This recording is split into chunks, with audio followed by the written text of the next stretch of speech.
আসসালামু আলাইকুম, সবাইকে স্বাগতম। বিশেষ কর্মকর্তাদের বিভাগীয় পরীক্ষার প্রশ্নের আলোকে এই অসদাচরণ এই প্রশ্নটি টিকা আকারে বিভিন্ন সময় আসে। যেমন বিগত পরীক্ষায় এই প্রশ্নটি 13 বার এসেছে। এই শিক্ষা এসেছে 4 বার, শিক্ষা ক্যাডারে, স্বাস্থ্যতে এসেছে 4 বার এবং প্রশাসন ক্যাডারে এই প্রশ্নটি এসেছে 5 বার।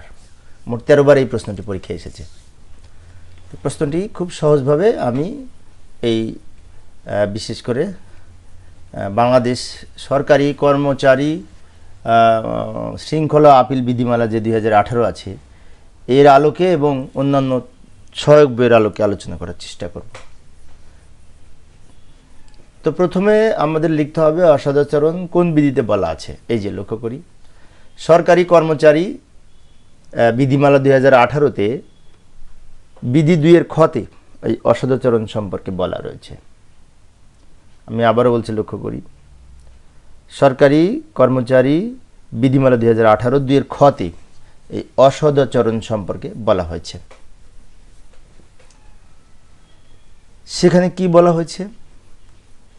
চাকরি শৃঙ্খলা আচরণ বিধিমালা এবং শিষ্টাচার পরিপন্থী কোনো আচরণকেই অসদাচরণ বলে গণ্য করা হয়। অর্থাৎ চাকরির শৃঙ্খলা বহির্ভূত, আচরণ বহির্ভূত, শিষ্টাচার বহির্ভূত যে সমস্ত বা শিষ্টাচার পরিপন্থী কোনো আচরণকে অসদাচরণ বলা হয়। নিম্নলিখিত আচরণও এই অসদাচরণ হিসেবে গণ্য হবে। এখানে কিছু তথ্য আমি উপস্থাপন করব। সেই তথ্যগুলি অবশ্য আমাদের এই সরকারি কর্মচারী চাকরি বিধিমালা 2018-র আলোকে যেগুলি এই অসদাচরণ হিসেবে গণ্য হবে। যেমন ঊর্ধ্বতন কর্মকর্তার আইনগত আদেশ অমান্যকরণ।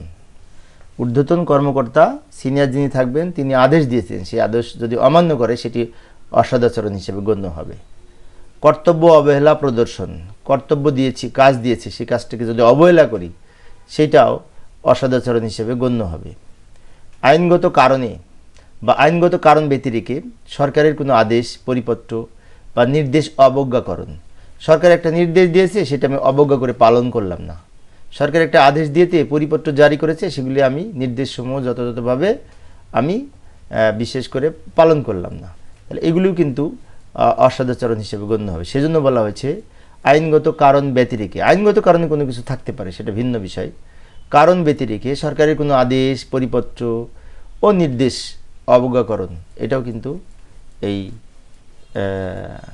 অসদাচরণ হিসেবে গণ্য হবে। এছাড়াও আরও কিছু বিষয় আছে যেগুলি অসদাচরণের মধ্যে পড়ে। যেমন কোনো কর্তৃপক্ষের নিকট কোনো সরকারি কর্মচারীর বিরুদ্ধে অসঙ্গত, ভিত্তিহীন, হয়রানিমূলক, মিথ্যা বা তুচ্ছ অভিযোগ সম্বলিত দরখাস্ত দাখিল। অর্থাৎ কোনো কর্তৃপক্ষের নিকট সরকারি কর্মচারীর বিরুদ্ধে আমি অসঙ্গতভাবে বা ভিত্তিহীনভাবে বা হয়রানিমূলক বা মিথ্যা বা যদি বা তুচ্ছ কোনো অভিযোগ আমি দরখাস্ত আকারে দাখিল করি, সেটাও কিন্তু অসদাচরণের মধ্যে পড়বে, সেটি খেয়াল রাখব। আবার অন্য কোনো আইন বা বিধিবিধানে যে সমস্ত কার্য অসদাচরণ হিসেবে গণ্য করা হয় এমন কোনো কর্ম বা পরিপন্থী কোনো আচরণও কিন্তু এই অসদাচরণ হিসেবে গণ্য হবে। অর্থাৎ লাস্টে বলছে যে এই আইনের বাইরে অন্য আইনেও যদি কোনো অসদাচরণের কোনো কার্য থাকে, অর্থাৎ এই কাজগুলো করলে অসদাচরণ হবে এরকম এই আইনের বাইরে যদি অন্য আইনেও থাকে, তাহলে সেই কাজগুলোর পরিপন্থী, সেই কাজগুলো যদি কেউ করে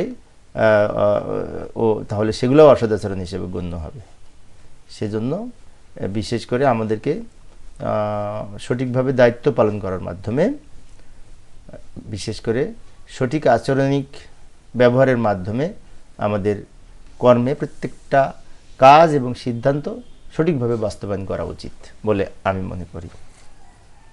তো প্রিয় সুধীবৃন্দ, আমি অল্প অল্প করে আলোচনা করি এই বিশেষ করে যাতে কেউ বোরিং ফিল না করে। তো পরের বিষয়ে আমি এই ডিজারশন প্রশ্নটি পড়াবো। ডিজারশন এই প্রশ্নটি পরীক্ষায় 16 বার এসেছে।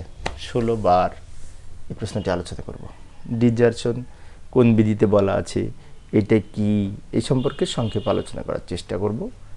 পরিশেষে সবাই ভালো থাকবে এবং সুস্থ থাকবে এই কামনায় খোদা হাফেজ।